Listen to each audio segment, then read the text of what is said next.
morning, friends. Good afternoon, friends, and good evening, friends, wherever you are. Today, I welcome you once again into our art facilitations, and specifically, we are going to we are going to continue with art history. And in art history, I want us to briefly touch the ancient Egyptian art, looking at the ancient Egyptian art and architecture. We cannot do ancient Egyptian art without speaking about ancient Egyptian architecture. The two worked hand in hand. So I welcome us for this session. Feel free to add any suggestions after the entire session. I welcome us wherever we are to our continuous art programs, that is Art Students Connect. Then on YouTube, you can subscribe to Bindya Kenneth Art Students Connect. So today, I just want us to have some final touches, but specifically in art history, and we are going to focus on Egyptian art, the ancient Egyptian art. That's where we are going to focus and have some brief highlights. So on your screen,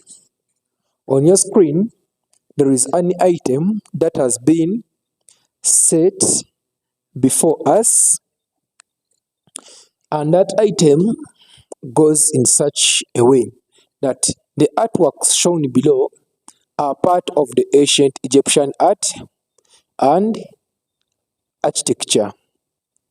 Parents have found the figures, that is figure D, figure E, and figure F in the Light Vocational Secondary School art room. They found themselves asking one another what the artworks were, but had no clear knowledge about the artworks below. When you look at the artworks below, figure D, that's the image we are having. Then we are having figure E, that's another image or support material.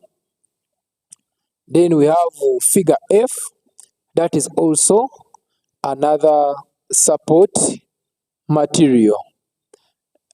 Then continually, we have a continuation of the scenario given to us, and the conversation here goes on that reaching out to one of the students could not help because the student had no idea about Egyptian art and architecture.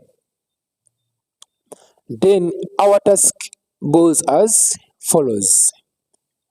As a student of art and design, make a presentation to the parents, giving them a brief introduction of the Egyptian art and architecture, adding on the characteristics of any of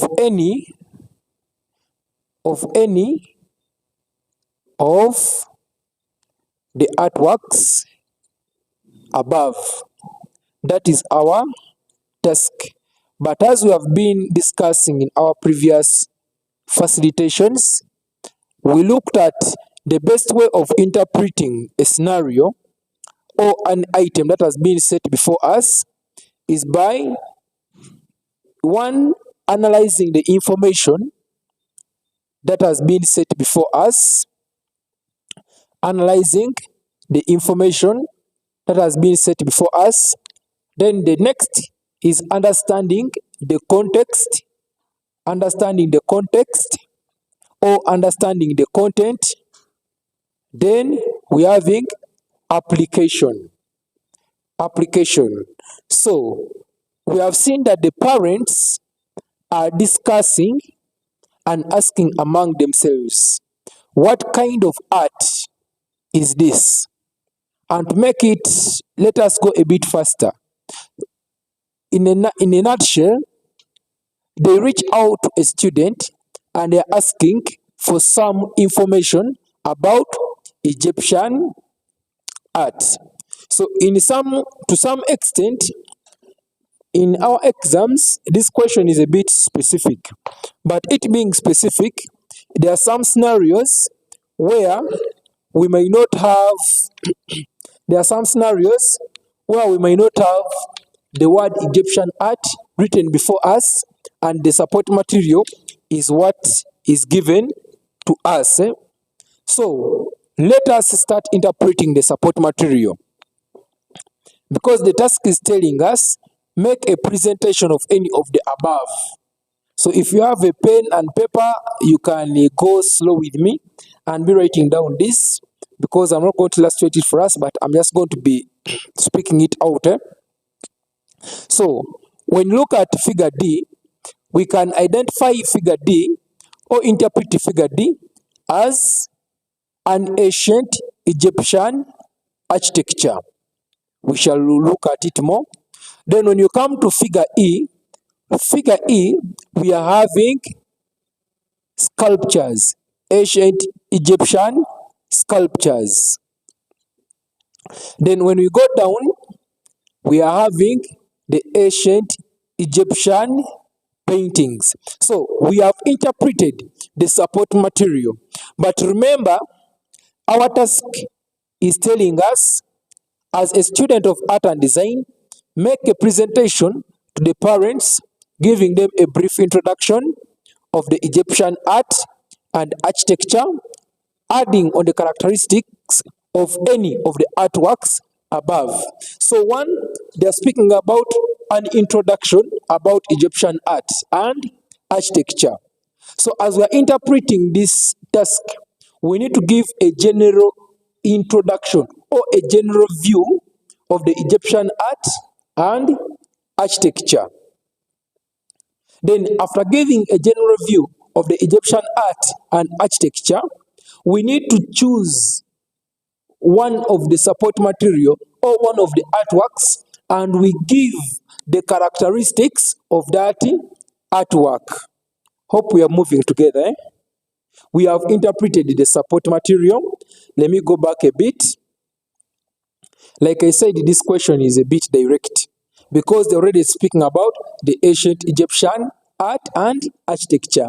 But there are some scenarios where they are not going to give us the name Egyptian art, and they only give us the support material. So it is upon you as an artist to break down the support material or to interpret the support material.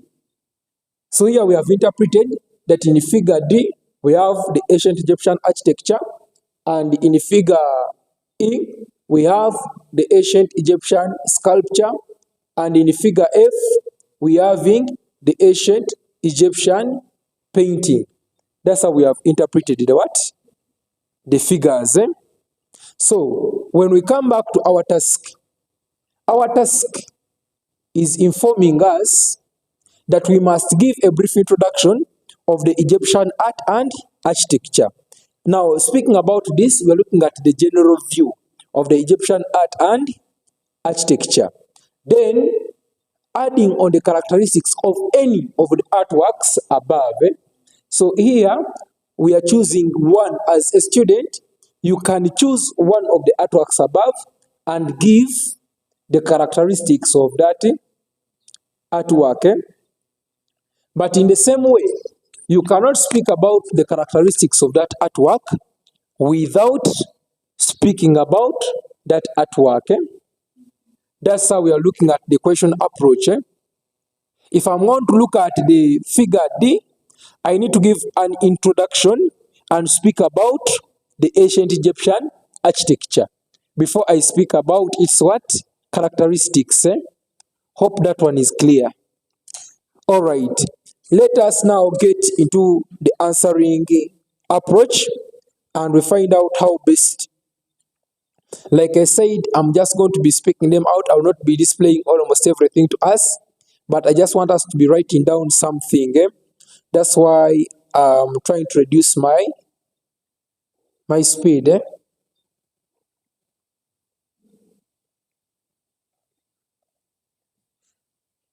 So that's what we are going to do.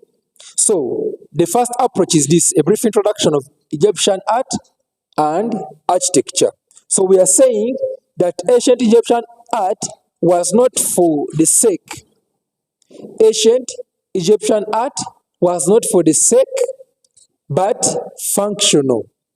Ancient Egyptian art was not for the sake, but functional. They made artworks regarding religion, and they were honoring their gods, goddesses, and pharaohs.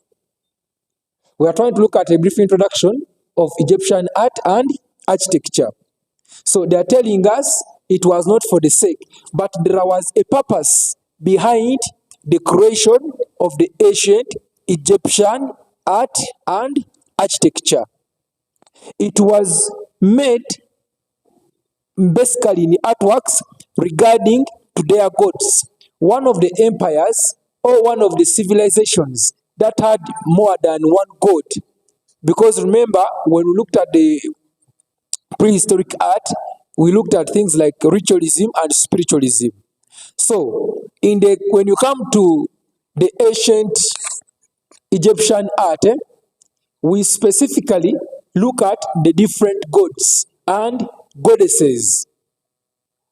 They had the goddess called Isis. We shall speak about that one. Isis was the mother to Horus. Also, Horus was a god. There was a god called Seth. There was a god called Amna. So they had a god of the sun. They had a god of the wisdom. So, and the god of the wisdom, this was Thoth. So all those were part of the gods that were honored during the Egyptian art and architecture civilization. So when you're bringing in your introduction, you can specifically highlight out some of these things. If you know their names, you can put them down. Then another thing, or we can have an introduction such as ancient Egypt was highly religious. It was highly religious. That is what defined ancient Egyptian art and architecture. I don't want to relate it much more into what we see in the Bible. But our friends, our brothers and sisters, the Christians, the Bible believers, you can look at how they encounter the situation that happened between Moses and the Pharaoh. When you come to Exodus chapter, I think it's chapter 4, Exodus chapter 4, you'll find out that when God was sending Moses to Egypt, God sends Moses as a god and Aaron as his prophet, because Moses was going to encounter the gods of Egypt. And when Moses gets to Egypt, when he says that the God Lord has said, let my people go and serve him, the Pharaoh asks Moses, what kind of God are you speaking about? Because Egypt comes in as one of the early what? Egypt comes in as one of the early civilizations. Egypt was the superpower by then. Just as we see China nowadays, as we see America nowadays, as we also see Russia nowadays. That is how Egypt was. Egypt conquered foreign lands. Egypt conquered foreign lands. Egypt won various battles. Egypt put down all other kingdoms. That's why there was a period when everyone went to Egypt for food. So that is the kind of Egypt we are trying to speak about. When they speak about their gods and their goddesses, this is what they are trying to illustrate. So let us continue. Let us continue. So in the same way, as we are highlighting about the ancient Egyptian art and architecture, still you can come out and speak about the different materials. The different materials that were used in the ancient Egyptian art and architecture. So here we are having some of the materials: limestone, ivory, wood, bronze, gold, silver. Those were some of the materials. But there were more materials more than that. Low materials more than that. Then we can, I want to break down because remember we are looking at 2 to 3 different artworks. So if you are where you are and you're having somewhere where to write, you can briefly write down some of these things that concerning the ancient Egyptian sculpture, the materials that were used. You can write it down on my screen. They are not yet divided, but I want to divide them down for you so that when you're writing about a specific artwork concerning the ancient Egyptian art and architecture, you can write down specifically under that. So when you consider the sculpture work in Egypt, limestone, sandstone, ivory, iron, silver, mud from the river Nile, then colored dyes and paintings were part of what we used as materials for sculpture. Then the tools, just as you see them on my screen or on your screen, that is the chisels, drills, saws, and sharp metals.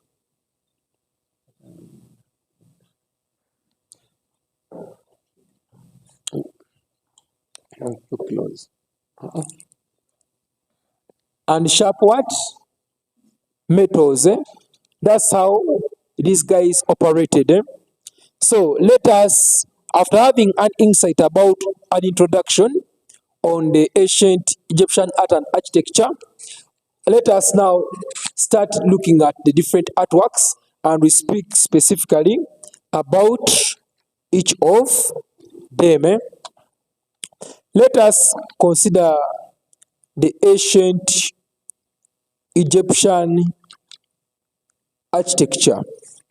The ancient Egyptian architecture.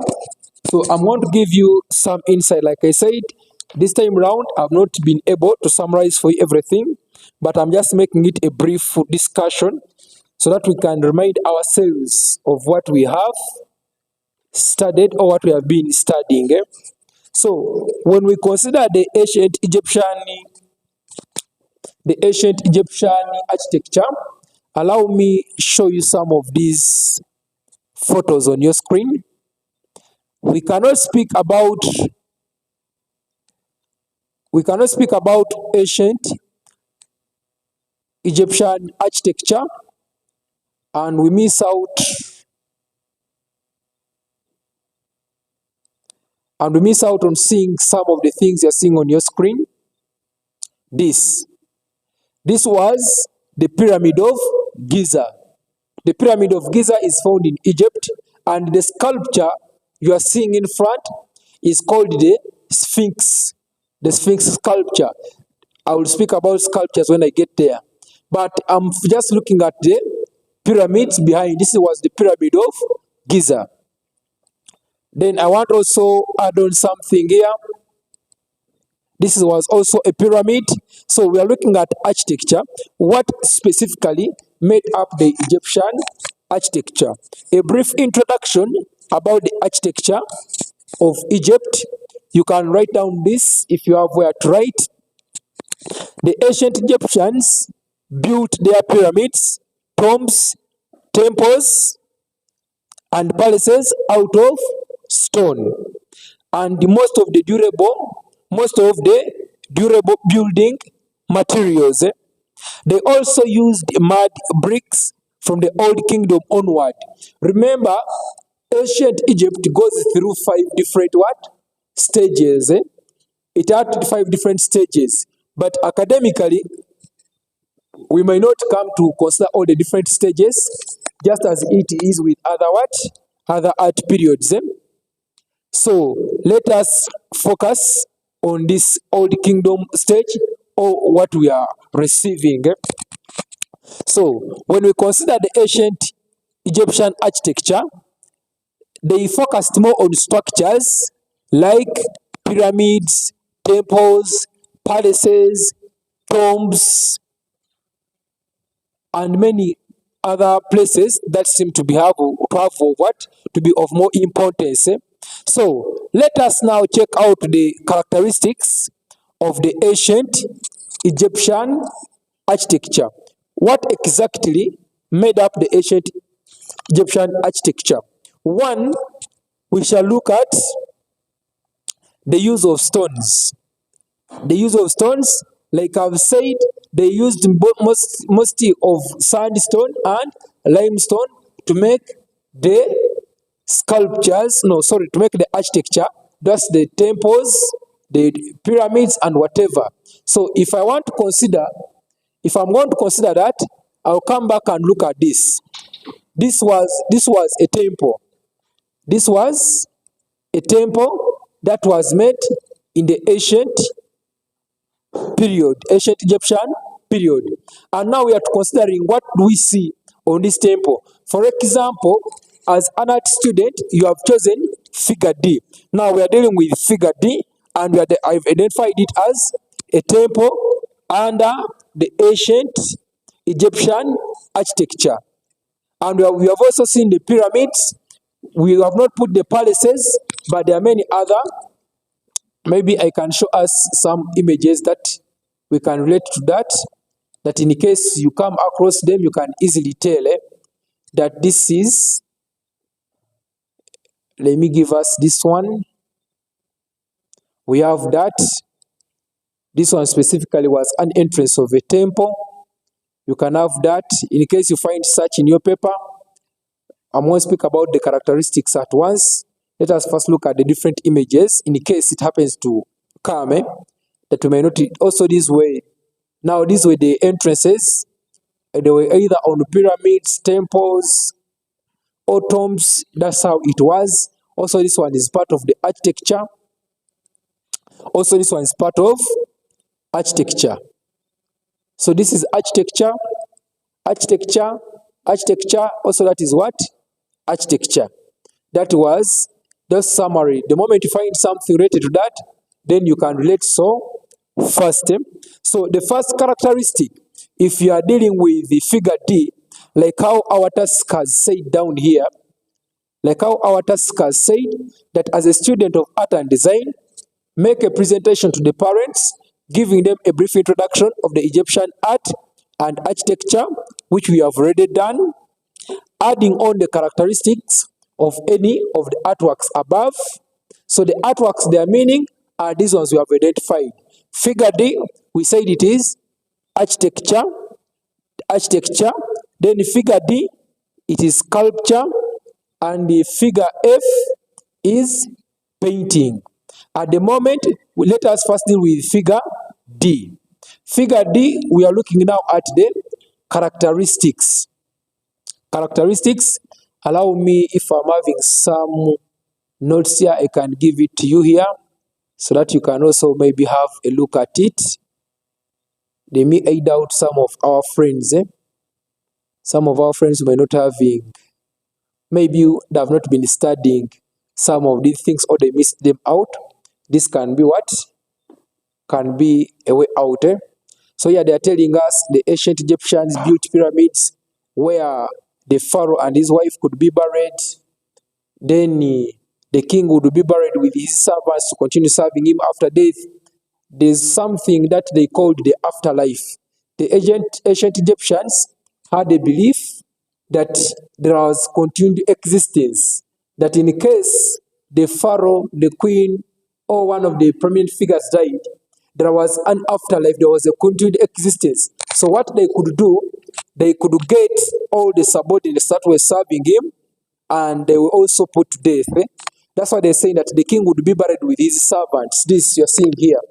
Look at where my cursor is moving. Here. I don't know if I can get a marker and I put it for us. Let me see here.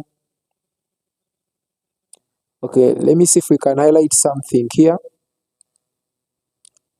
Okay, let us use green. Okay. Oh, this one is too big.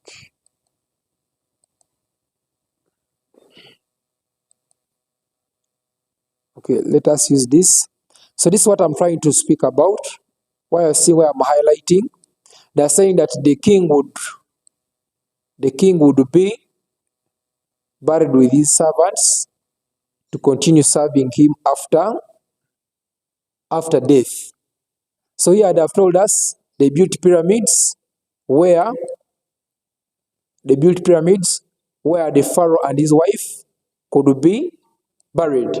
When you consider the structure, I may not have it here right now, but hopefully I get some free space to just sketch something for us here.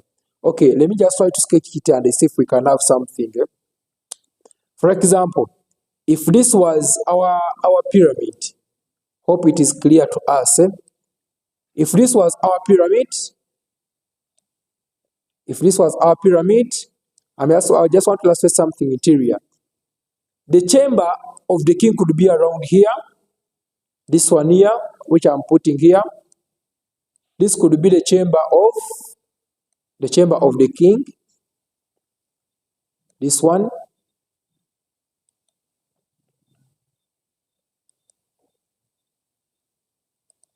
And probably the chamber of the queen could be around here.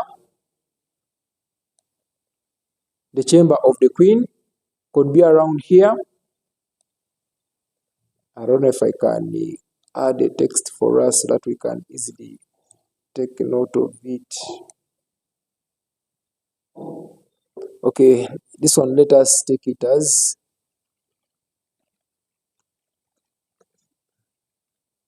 that I'm putting on our screen. This could be the queen's what? The queen's chamber.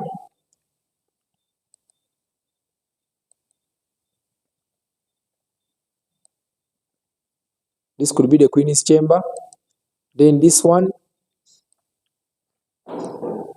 could be the king's what? Let me highlight it here. This could be the king's chamber.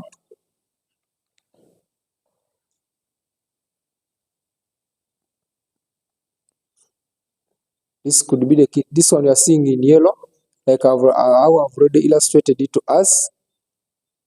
Then obviously king's chamber, queen's chamber.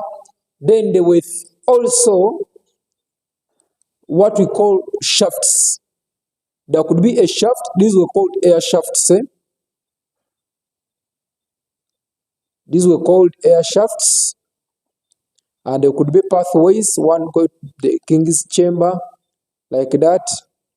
Then this one comes in. There's another one go to the queen's chamber. That. Then we had other shafts. These I'm putting the air shafts. Then probably there was also another that could go down. I believe this was used for excretion of wastes and all that. Then obviously there was a specific highway. Like how we see, one of the characteristics we shall see as part of this, we say this way, like something like air. Let me only name one for us.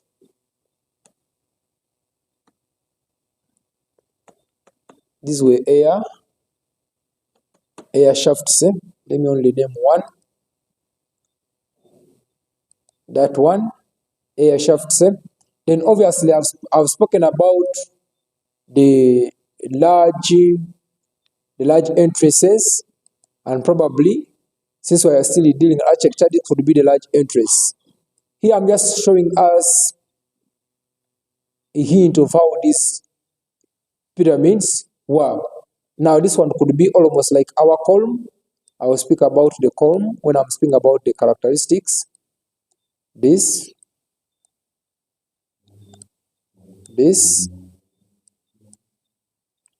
and also this would be another column. And one of the things we identified, if you look at the sculptures, you'll find out that sculptures, I will more speak about almost all the things in a few minutes from now. This was it. They had large entrances, and sculptures could be put outside here for the different public figures, either the pharaoh, the king, the Ramses. Those were the leaders that side. outside there. Then we had what we call the Egyptian alphabet, that is the hieroglyphs. They're also written here on walls that communicate in different messages. So this is how the pyramid was, trying to get an inside view of the pyramid. Remember, all these were big bricks. I've been speaking about the stone and whatever. And some of the pyramids, gold was put on top of the pyramids. More so, those that of the pharaoh. Gold was put on top of the pyramids. And on top of these pyramids, still writings were used using the Egyptian alphabet. So this is just a simple illustration. Just a simple illustration of inside the pyramid. But then the pyramid itself, it is down here. So this is just, now this one is showing us an out view of the pyramid, how it could look. And this I've just put for us here. I was just illustrating the different inside. Reason why I illustrated this, because we spoke about this statement I just put up here, underline here, that the king would be buried with his servants to continue serving him after death. So the pyramid took almost around 20 years to be finished or built. Then they built, now this is the architectural part of it. They built pyramids, tombs, temples, and palaces out of stones. Then tombs could house the remains of the pharaoh and other high-ranking officials. For example, officials like Humna. Humna was one of the army people who was ever in the conquest of Egypt. So such high-ranking officials were buried that side. Then they're speaking about palaces were residence for pharaoh and their families. Then temples were for worshipping and honoring the gods and goddesses. One of the goddesses we can speak about here, because I've been speaking about the gods, like the people like Seth, people like Seth. There is Seth with the S-E. Allow me, just write it here. This is what? We had Seth. Seth was considered as, hope you don't laugh at my handwriting, but Seth was considered as the god of the desert. Then we have Horus.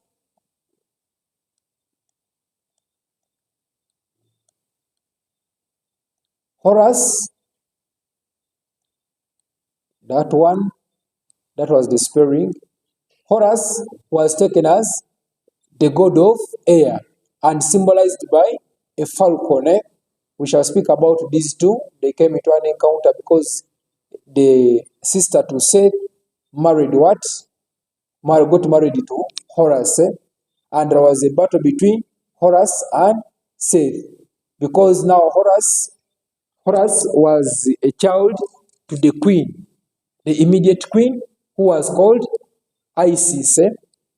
Isis was the mother of this spring. Isis was the mother to Horus. So it was Isis, when these two got heated up in battle, it was Isis who came up with what? With the reconciliation, reconciling Horus and Seth. Other gods we can speak about Soth. Soth was, oh, sorry. This is TH. Soth.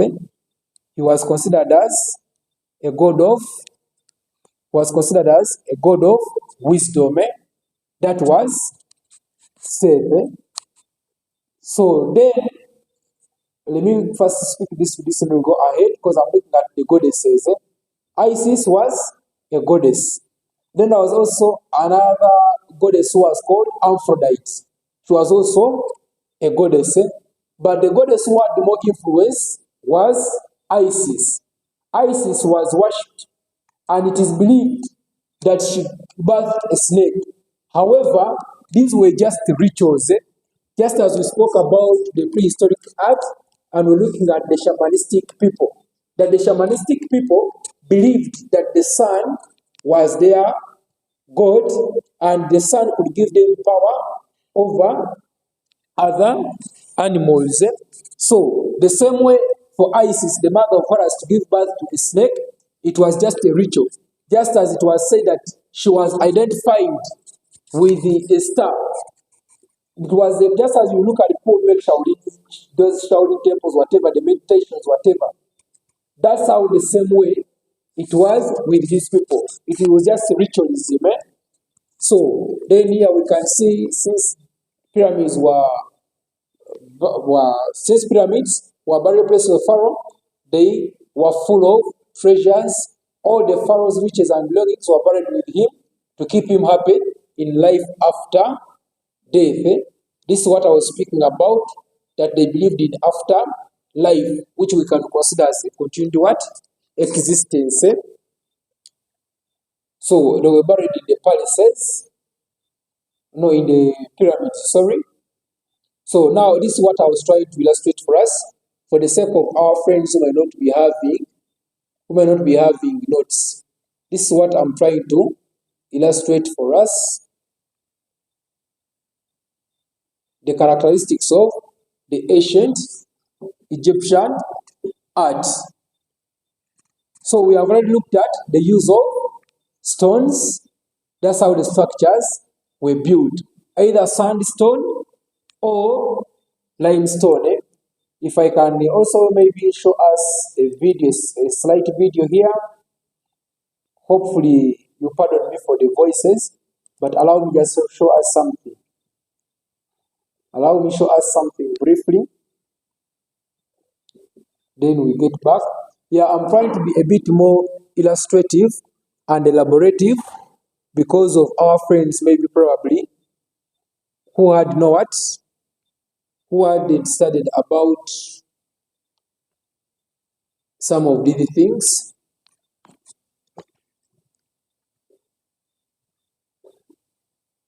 Let me see if I can add in some more voice for us.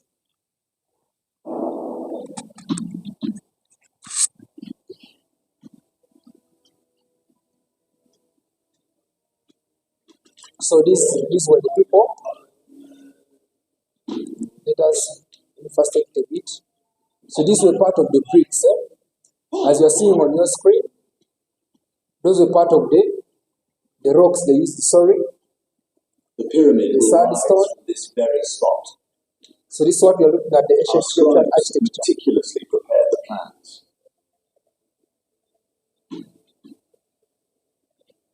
So I'm not going to show us everything.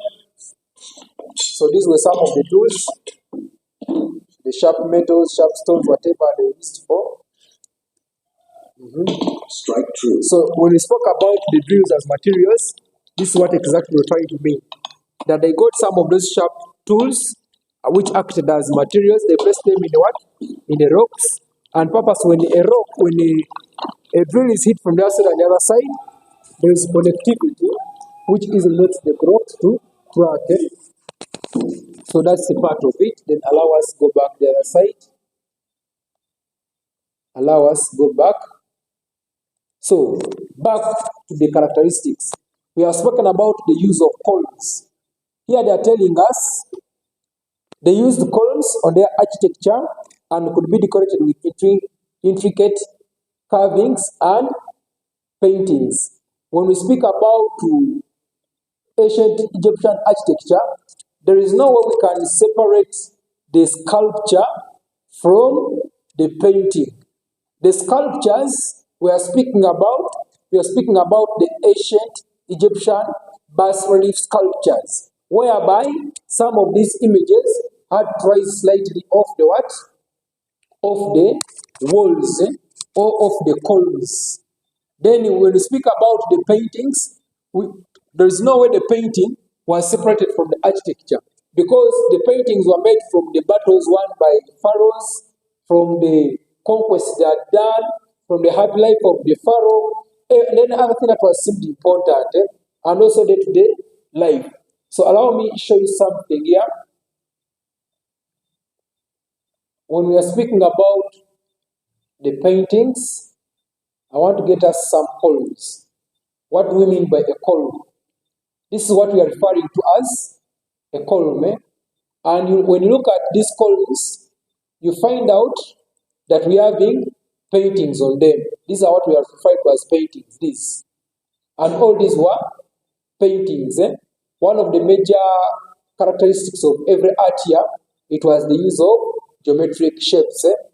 So we cannot distance that from that. Then let me see if we can have a look of what we refer to as sculpture. Let us use this because I'm also going to speak about them in our next what? In our next point. This is what we're referring to as hieroglyphics. These ones here. However, this was now in terms of relief sculpture. This one relief sculpture, where the patterns or the designs were being dug within the what? The column. This is a column. As you can see, it is a bit curvy. So we had the sunken relief sculptures, and we had also the freestanding sculptures. Those are the big sculptures, but we shall reach there. For example, we had this kind of sculptures, but also the bas relief sculptures and the sunken sculptures. So remember, we are still looking at figure D, but I'm just being a bit more detailed. So here, our next point, they're telling us use of hieroglyphics. So hieroglyphics, like I've spoken about it, saying that this was the formal writing system of the Egyptian culture or the Egyptian civilization, that they used these hieroglyphics as part of their alphabet. To some of us who haven't seen part of this, allow me show you something here. This on your screen. They used images to write their letters, as you are seeing on your screen. I don't know if it's clear for us, but that is what we are trying to. Let me try to zoom some, and we see. So this is what we are referring to as the hieroglyphics, the Egyptian system or formal system of writing. This was the Egyptian alphabet they used. This is what they used. Their letters, I think you can see this and this. You can look at all these ones. These are what? These are the alphabet they used. So when we come back here, and they're telling us they used hieroglyphics in their architecture, like on walls and columns, basically for decoration. That is what we are having. Then the other one, we are having what they used to call the use of symbolism. The use of symbolism.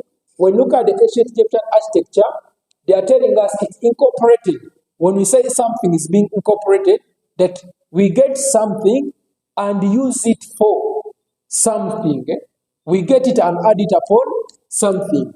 Here they are speaking about some symbols such as the ankh. The ankh, it is a T-cross with a loop on top of it, and it was basically, this is what I'm trying to look at. This is what we are trying to look at when we speak about the ankh here. This, it was a symbol, and they're telling us it was a T-cross with a loop on top. So when we look at that, it was basically symbolizing or taken as a key of life. When let me first show it to us. Let me show it to us for matters of memorization.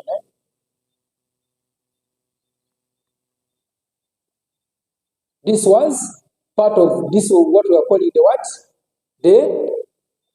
What are we calling it? The what? The anchor or the key of what? Life. So this is what we are referring to. So I spoke earlier on, I spoke about the battle between Seth and Horus. When Isis, the mother of Horus, wanted to reconcile Seth and Horus, this was one of the symbols he used. Because we are saying it symbolized what? Life. It was a key to life. So it was used for reconciliation. Then they have also told us about the eye of Horus. The eye of Horus. What is so interesting about the eye of Horus? We have spoken about Horus as a god, but here they are telling us which were to have magical powers. This one we believe to have magical powers. Like I said, the ancient Egyptian art and architecture was basically dominated by religion. It was religious, that it was there, unlike the other cultures or art periods.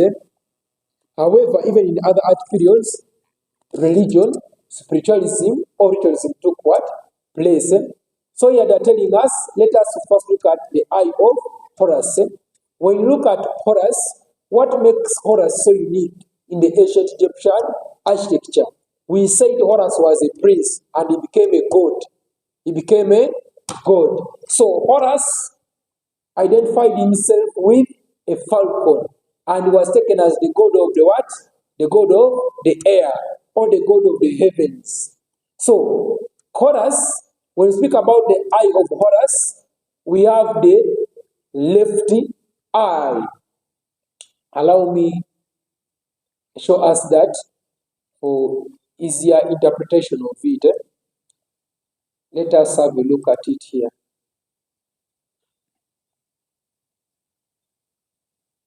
Let us have a look.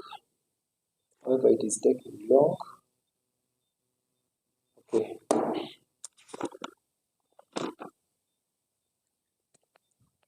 Like I've been telling us that the eye of Horus was considered as, oh, it does not come.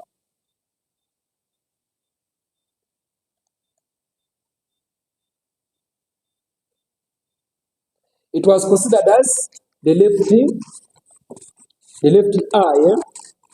left eye, which symbolized health and restoration. It symbolized health and restoration. However, how does it reach to a point of symbolizing health and restoration? It reaches a point of symbolizing health and restoration because I've spoken about the battle that was between Horus and Seth. During that battle, Horus lost his left eye, and in the process of healing, it became a ritual. In the process of healing, it became a ritual. It became a ritual that people believed that healing and restoration was what? Possible. So then the other eye, because remember, we are having two eyes. So the left eye was considered to represent the moon because of what had happened to it. It became a bit damaged somehow. Then the right eye was considered the eye of Ra. Ra is just this as you are seeing it on your screen that I'm writing.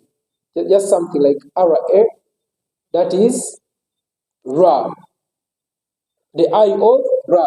That was considered as the right eye, which was representing strength, power, and victory. That was it. So, as we are speaking about the characteristics of ancient Egyptian art, make sure you remember this. The use of stones, the use of columns, the use of hieroglyphics, then the use of symbolism, then the large grand entries. These ones we have seen already, the buildings, the temples, the structures. We have seen that already. Then the flat rooftops. Then also, we are considering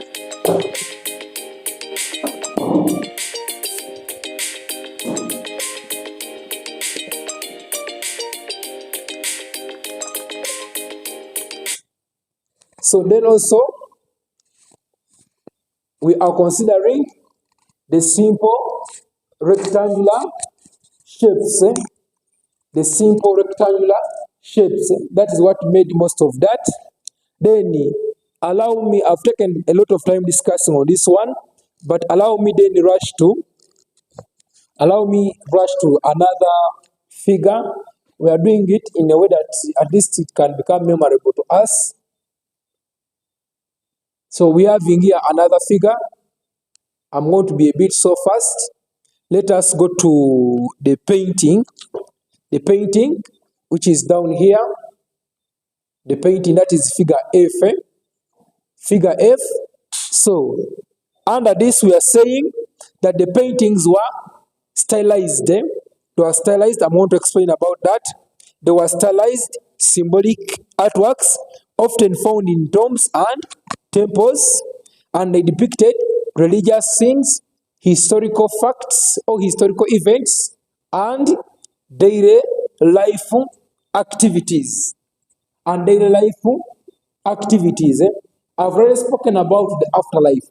The reason as to why some of these paintings were put in tombs, it was just a matter of a sense that they believed that these were a guide to the deceased, that this is what is happening in the ancient Egyptian empire. That's why they were put basically in tombs. So let us rush to the characteristics of the ancient paintings, Egyptian paintings. Let me also take us back the other side, since I never had this summarized work for us here. Let us have a look at this is sculpture.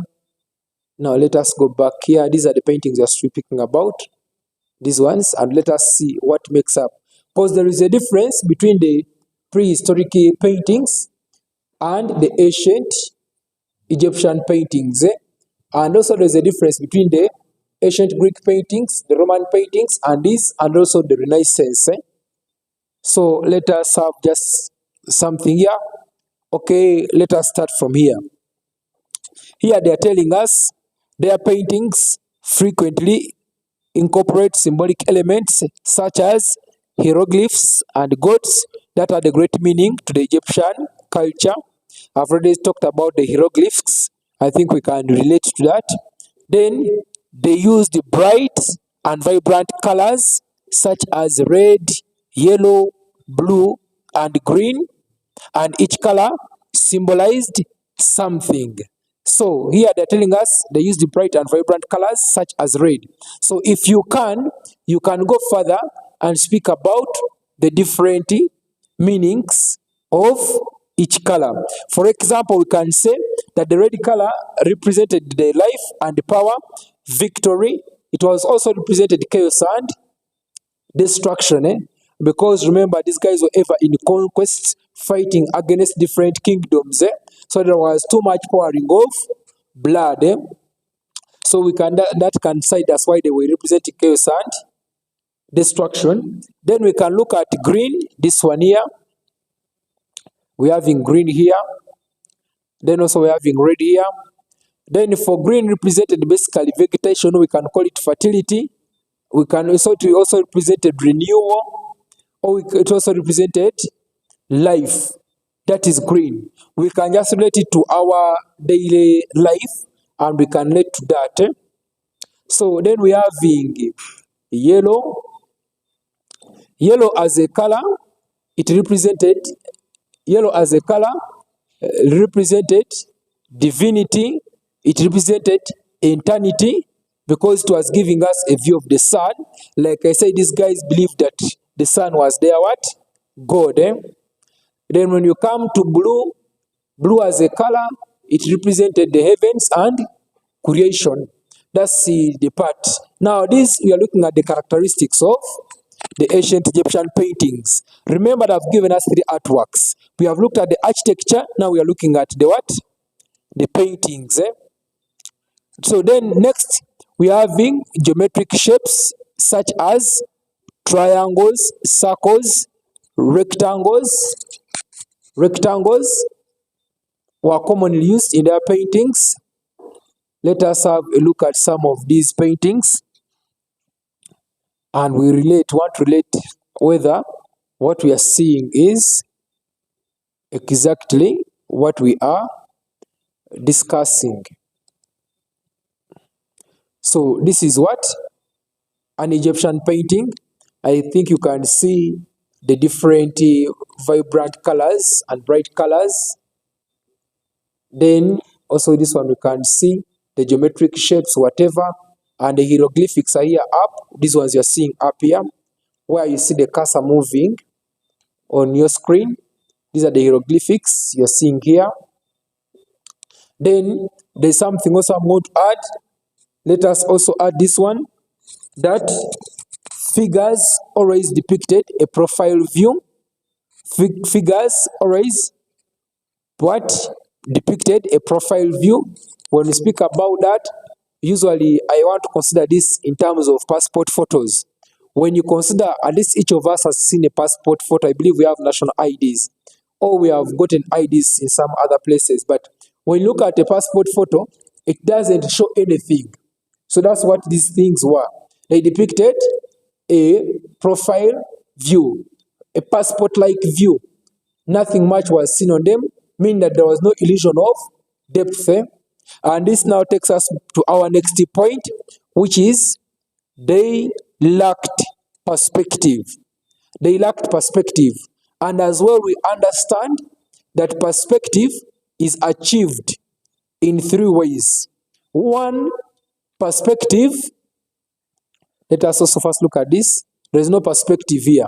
So let us use this one. So I'm trying to tell us that perspective is achieved in three ways. One, we have perspective being achieved by color, perspective being achieved by texture, and perspective being achieved by size. By color, the colors that are closer to us appear to be in their original form, which we call a hue, and the colors that are far from us, they tend to be tints. They tend to be tints or fade away in what? In white. Then when we consider size, the objects that are closer to us appear to be bigger than those that are what? Are far. Then when you consider texture, the objects that are closer to us tend to be more detailed than those that are far. But when you look at this painting on your screen, you'll find out that none of the above I've spoken about is illustrated in this painting. Then the other one is repetition of what? Repetition of figures. Repetition of figures. We are having this is what we are relating to. Repetition of figures, animals, and shapes. You can look at this. This is what we are referring to as repetition. You're having this, and all that, and even these that are down. That's what we're referring to as repetition. Then, lastly, they depicted religious scenes. They depicted religious scenes. They depicted the life of Pharaoh and other prominent figures or people of influence. Maybe a bonus could be this. There was stylization of artworks. Remember, in our introduction of ancient Egyptian paintings, we said that their works were stylized and symbolic. When we speak about stylization of artworks, we are basically looking at two things. One is simplification, that is simplifying an artwork. When you look at the painting that is on your screen, or when you come back to the painting that has been given as an item, this one, when you look at them, you will find out that there is too much simplification in these paintings. What do we mean by too much simplification? That no detail is given to the work. That is simplification. And the same thing on stylization, it brings in about exaggeration. When we speak about exaggeration, exaggeration is adding something extra that originally is not intended to be. Most of us have watched movies of adventures and all the kind. You find out how those animations, all those figures are brought in. For example, when you look at this is exaggeration. We can tell that this person was identifying himself with what? Was identifying himself with, could it be a fox or a wolf? Whatever it may be. But now this is exaggeration. When I spoke about symbolism, we spoke about the ankh or the key of life. I think you can see it here, and here. And also this, a T cross with a loop. So that's part of the what? Of the ancient Egyptian painting. Hope it is becoming a bit clear to us. Then lastly, the question gave us another figure. This is figure, that is figure D, and that one is depicting the ancient Egyptian sculpture. Like we said, the task is demanding us to give a brief introduction of the Egyptian art and architecture, of which we have done, speaking about what it is about, then adding on the characteristics of any of the artworks.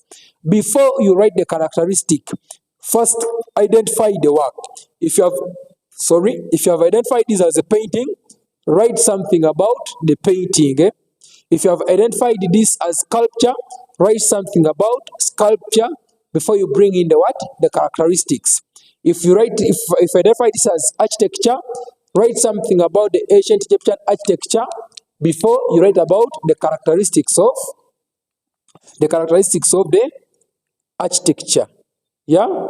So now we are looking at figure F, which we have already identified or interpreted as the ancient Egyptian sculpture. The ancient Egyptian sculpture. Allow me show us some of these images. Now this is also sculpture, but this is the image of Pharaoh, and we are having a body of a lion, and this extension seems to look like of a king cobra. If you have ever seen of those snakes, remember the Pharaoh was the king. In being a king, he was being identified with king-like what? Features, or should we call them figures? The lion and the cobra. If you remember the days of Moses, you remember how the sticks were turned into snakes. We have seen Isis, the goddess. We saw that she identified herself with a what? With a snake also. And by the way, for your own sake, before even I go further this side, because you shall find such sculptures in the ancient Roman and the Greek what? Sculptures. That is probably looking at the classical period in those days. So Isis, who was in the ancient Egyptian civilization, had influence. People like Pluto, they came from the ancient, or they were in the ancient Greek era, but they were inspired or they were motivated by Isis, the mother of Horus, from the ancient Egyptian what? Period. So we need to see, I'm just trying to bring that connectivity. So let us go back here on support material FE. They're telling us, we now want to write something about it, the characteristics, but let us first give an introduction about it. So here they're telling us that the Egyptian sculptures were mainly large and small statues. They were mainly large and small statues. Let us have an example here. This is a sculpture. This is a sculpture, but depicting Horus. We have already spoken about Horus. This is a sculpture depicting Horus. Now, this was the temple of Horus. This one. That was the key of life. I'm looking for sculptures. Okay, we're having some here on the pyramid. Then we're having this one. This is a large statue. That's what we're referring to. Others were small. When you consider the father of Horus, he identified himself with a ram. The ram, others call it a male what? A male sheep. That's how he identified himself. So such small sculptures were set up and put into museums or temples and palaces. We're not having some here, but let us take that one. Let us take that one. Let us take that one. I'm looking for some others, and I see this was still also sculpture. That's also sculpture. I'm looking. Then these ones, they were depicting Ramses, and they put in front of what? In front of a temple, and also pyramids. So, like we have said, they were either large or small sculptures. So, the largest statues represented the pharaohs, the gods, and the goddesses. Then the other small statues, they represented the servants and other daily life activities. When we speak about these ones can take them as the freestanding all-round sculptures. But remember, earlier on, I spoke about the Egyptian bas-relief sculpture and sunken sculptures. So let me see if we can have, let me hope it becomes clear for us. Okay, let us hope it is clear. This is what we are referring to as relief sculpture. This. So let us continue. The forms of sculpture I've already spoken about. That's the sunken relief, then the bas relief sculpture, and then the freestanding sculptures. Then the message behind the sculptures, it was honoring their gods, honoring the pharaohs, the goddesses, and other prominent figures, and also other daily activities that were taking place, and also the happy life of the pharaoh or the pharaohs. That is it.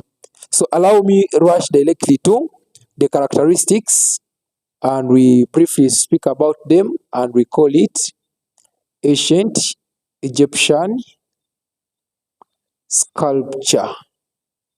This is what we are finding. These were hieroglyphs on the walls of the temple. Now this one is giving us a flat what? A flat top, or a flat roof. Then this one we are seeing is the anchor, the key of life. And when you get to the paintings, actually, when you come to the paintings, you'll find out that in some of the paintings, in some of the paintings, even here we are seeing the key of life is here, the key of life is here. I think here we are, when you look critical, we're having an eye around here, an eye. So these were hieroglyphs. These ones hieroglyphs. All these ones were hieroglyphs. These ones. So that's how they were. So allow us rush to sculpture, and we call it ancient Egyptian.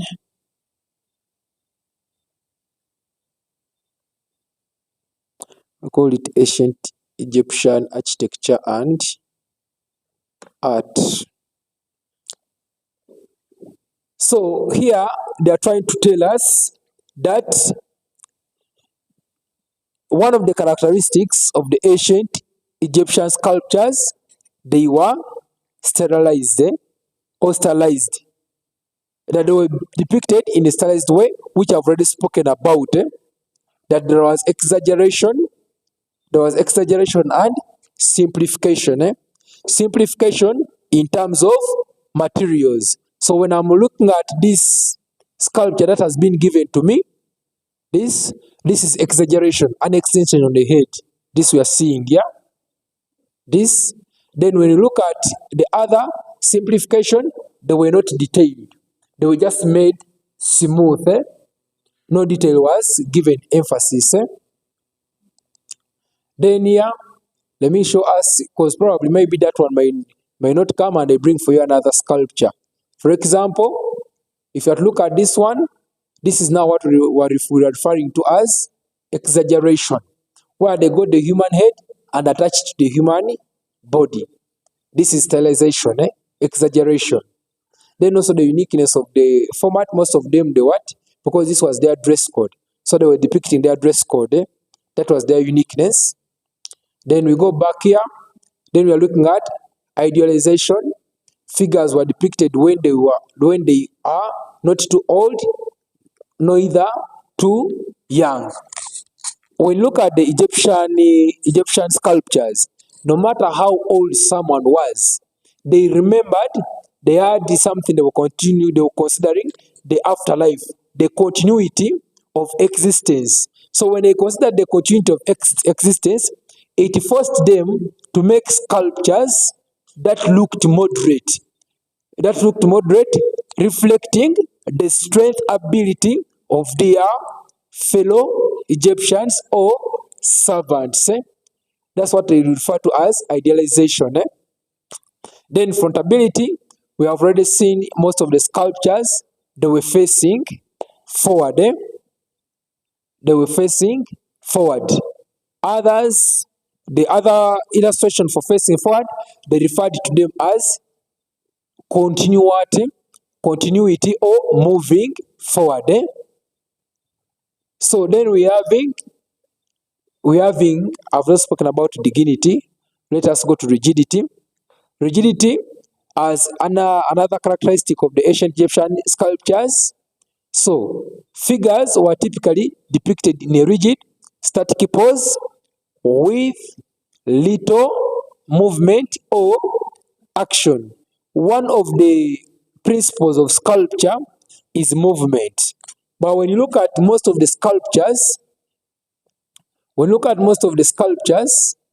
of the Egyptian art, most of them were static. Their formation was that they were attached to one another. The parts were tightly attached to one another. For example, look at this falcon bird, which depicted Horus as a god. So you look at its legs here, you find out that legs are specifically attached to the entire body, the same to the wings. Look at these ones here. That represented the different Ramses. The Ramses were the titles given to these kings of Egypt. When you look at them, they were still rigid. They were static and in one pose. There was nothing like movement in these sculptures.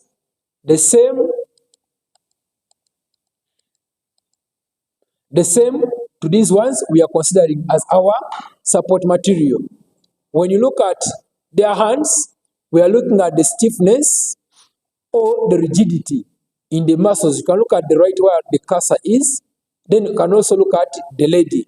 Look at the drapery. There was nothing like a drapery in their artworks. Everything was static. It showed no life. Then lastly, we are considering symmetry.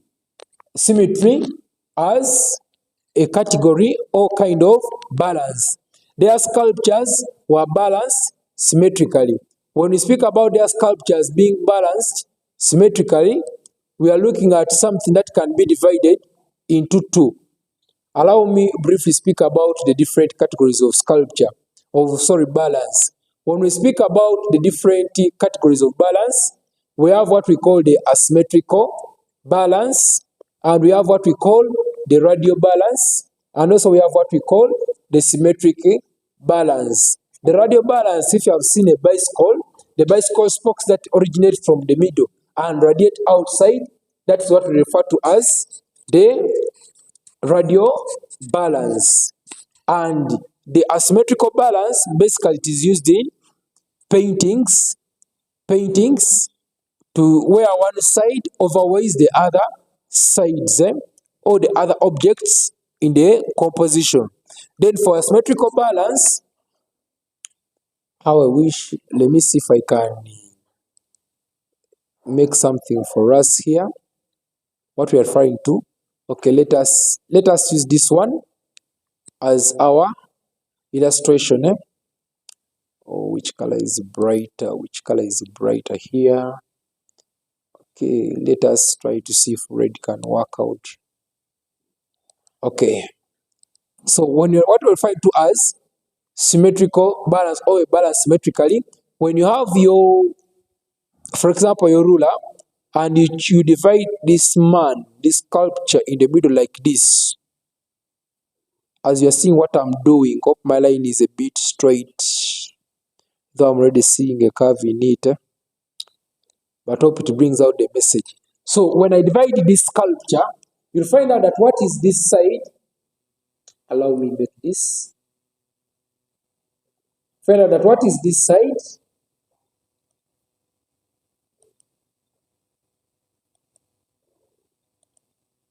is the same as what is on this side.